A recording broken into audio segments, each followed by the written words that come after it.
তাদের ভোট বাতিল হয়ে গেছে। ভোট বাতিল হয়ে যাওয়ার পরে যারা অনলাইনে অ্যাপিল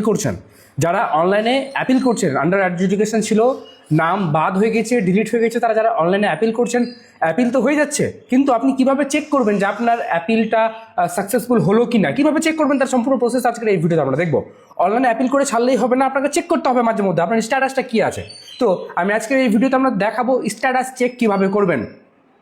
সাপ্লিমেন্টারি লিস্ট বা ডিলিট লিস্ট প্রকাশ হওয়ার 15 দিনের মধ্যেই কিন্তু অনলাইনে অ্যাপিল করা যাবে। অনলাইনে অ্যাপিল করার পরে আপনি স্ট্যাটাস চেক করবেন কিভাবে, আপনি তার জন্য ওয়েবসাইটে চলে আসবেন, ভোটারের অফিসিয়াল ওয়েবসাইট voters.eci.gov.in। আপনি যদি গুগলে সিম্পলি ভোটার কার্ড লিখে সার্চ করেন তবু প্রথমের দিকে এই ওয়েবসাইটটা পেয়ে যাবেন।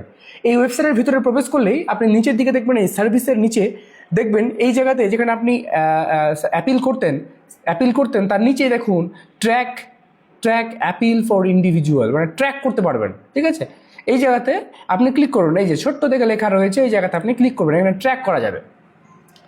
তারপরে এখানে দেখুন আপনি আপনার ভোটার কার্ড দিয়েও সার্চ করতে পারেন, অথবা যে আপনি আপনার যে অ্যাপিল আইডি, ধরুন আপনি ফর্ম ফিল আপ করেছেন, ফর্ম ফিল আপ করার পর এই ফর্ম ফিল আপ করা হয়েছে, তারপর এখানে যে অ্যাপিল আইডি আছে সেই অ্যাপিল আইডি দিয়েও কিন্তু আপনি চেক করে নিতে পারবেন। তো আপনি এই অ্যাপিল আইডিটা কপি করতে পারেন।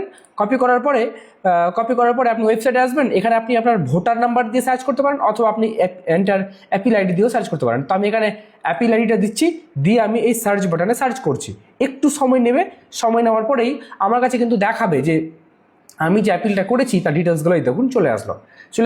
এখানে অ্যাপিল আইডি চলে এসছে, এখানে এপিক নাম্বার, ভোটার নাম্বার এসছে, এবং কখন ফর্মটা সাবমিট করা হয়েছে, ডেট এবং টাইমটা চলে এসছে। স্ট্যাটাস এখনো পর্যন্ত পেন্ডিং আছে, যেহেতু আজকে 6 তারিখ, আজকে অ্যাপ্লিকেশনটাও করা হয়েছে 6 তারিখে 12টা 7-এ, ঠিক আছে।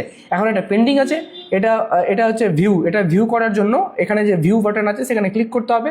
ক্লিক করলে এখানে বাকি ডিটেলসগুলো আপনি দেখতে পারবেন।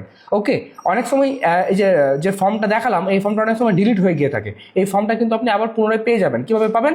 এই জায়গাতে যে ডাউনলোড বাটন আছে, এই জায়গাতে ডাউনলোড করলেই আপনি পুনরায় এই ফর্মটা কিন্তু আবার পেয়ে যাবেন। এই ছিল ছোট্ট ইন্টারেস্টিং ইনফরমেটিভ ভিডিওটি আশা করি সবার কাজে লাগবে। ভিডিওটি শেয়ার করবেন, সবাইকে জানিয়ে দেবেন যারা অ্যাপিল করছেন তারা যেন মাঝে মধ্যে স্ট্যাটাসটা চেক করে নেই, যাতে এই জায়গাতে পেন্ডিংয়ের জায়গাতে বাকি কী দেখাচ্ছে দেখে নেবেন। ওকে, ভিডিওটি সবার মাঝে শেয়ার করে সবাইকে জানিয়ে দেবেন। ধন্যবাদ।